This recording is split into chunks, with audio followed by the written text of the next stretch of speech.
It's a story that we've been closely reporting for years, the increasing battle firefighters face, not with the flames, but with cancer risks. After recent years of seeing their own get diagnosed, the Hot Springs Fire Department is starting to make some changes. And THV11's Mercedes McKay shows us how the city is taking extra steps to protect their heroes. Craig and Marlisa, according to the International Association of Firefighters, since 2002, almost 2 out of every 3 firefighters who died in the line of duty died of cancer. Now, those numbers show the seriousness and intensity of this nationwide issue. Now, the city of Hot Springs is taking steps to protect the men and women who protect their people daily. We want to do everything we can to mitigate those risks. City heroes who put their lives on the line daily to fight fire are increasingly more likely to have to fight a different kind of battle.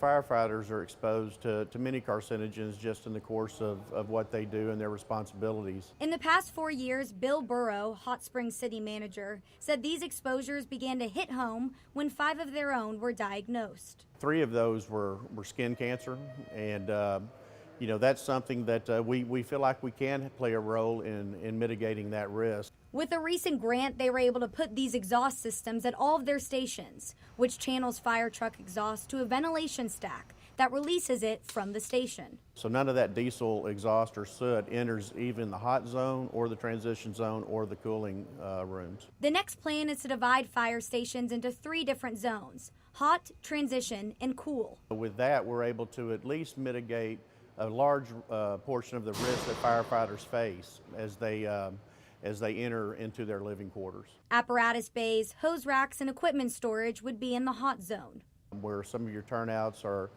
exposed to not only what you've had at a fire, but also diesel exhaust and soot. The transition or warm zone would be for decontamination. There they have washers and dryers and are able to decontaminate that turnout gear. This is also where the firefighters would store their gear and shower off, so none of those cancer risks enter into that cool zone. That cold zone is primarily the living and sleeping quarters of our firefighters. Burrow says they will have to expand and remodel fire stations to match this floor plan, which could take the next 5 to 10 years.